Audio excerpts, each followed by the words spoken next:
नमस्कार दोस्तों, राज्यसभा चुनाव को लेकर रिजल्ट सामने आ चुके हैं। फाइनल रिजल्ट 13 सीटों पर आखिर बीजेपी और कांग्रेस और अन्य के खाते में कितनी सीटों पर जीत कहां से किसको मिली है। और यहां पर बात की जाए तो यहां पर 6 राज्यों पर ये 13 सीटों पर चुनाव थे और इसके परिणाम सामने आ चुके हैं। इसके अलावा राज्यसभा के लिए अगर बात की जाए तो 72 सांसदों ने राज्यसभा से रिटायरमेंट ली है। और यहां पर बात की जाए तो 13 सीटों पर जो वोटिंग हुई थी उसके रिजल्ट भी सामने आ चुके हैं, जिसमें पंजाब के लिए 5, केरल, असम, हिमाचल और नागालैंड, त्रिपुरा की सीटों पर जो राज्यसभा चुनाव थे वो यहां पर रिजल्ट सामने आ चुके हैं। और तो पीएम मोदी ने रिटायर्ड यहां पर जो सदस्य रहे हैं उनका धन्यवाद किया कि काफी महत्वपूर्ण रहे हैं वो। जबकि राज्यसभा चुनाव के लिए पंजाब की 5 सीटों पर आम आदमी पार्टी की जीत हुई है निर्विरोध। यहां पर पंजाब के लिए यहां पर आम आदमी पार्टी की एक बड़ी जीत हुई है। इसके अलावा केरल में यहां पर बात की जाए तो एलडीएफ के खाते में 2 सीटें, जबकि यूडीएफ के खाते में 1 सीट पर यहां पर जीत मिली है। इसके अलावा त्रिपुरा राज्य की 1 सीट पर बीजेपी के खाते में सीट गई है।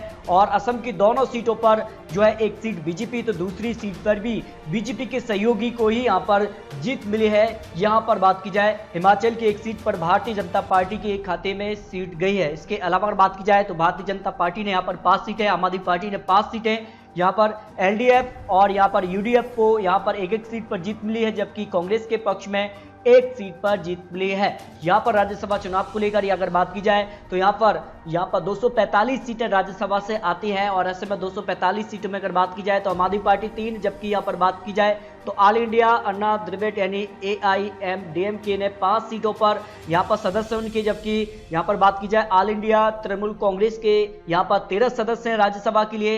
यहां पर बात की जाए तो भारतीय जनता पार्टी ने यहां पर बड़ी जीत हासिल की है और भारतीय जनता पार्टी अब 101 सदस्य यहां पर भारतीय जनता पार्टी के राज्यसभा में हो चुके हैं। इसके अलावा अगर बात की जाए तो इंडियन नेशनल कांग्रेस के भी यहां पर 30 सदस्य हैं, जबकि अगर बात की जाए तो यहां पर अन्य पार्टी भी यहां पर टक्कर देती नजर आ रही है। यानी भारतीय जनता पार्टी अब जो बहुमत का आंकड़ा है राज्यसभा के लिए उसके करीब यहां पर दिखाई दे रही है। 245 यहां पर सदस्य हैं और इसमें अगर बात की जाए तो 9 अब भी यहां पर जो सदस्य उनके लिए चुनाव होना है तो 9 सीटें अब भी खाली हैं। और ऐसे में 245 सदस्य यहां पर राज्यसभा के लिए हैं। और अब बीजेपी की बात की जाए तो बीजेपी 101 का आंकड़ा पार करे गई है। ऐसे में राज्यसभा में बीजेपी को बहुमत का आंकड़ा बहुत करीब यहां पर दिखाई दे रहा है। तो राज्यसभा के लिए क्या बीजेपी को आने वाली 9 सीटों पर भी चुनाव है तो क्या 9 सीटें बीजेपी हासिल कर लेती है तो बीजेपी का आंकड़ा यहां पर करीब 110 पहुंच जाता है। और बहुमत का आंकड़ा 123 है, उसके करीब बीजेपी दिखाई देगी अगर 9 सीटों पर और बीजेपी जीत हासिल कर लेती है। यानी बहुमत के काफी करीब यहां पर अब राज्यसभा भी देखने को मिल रही है।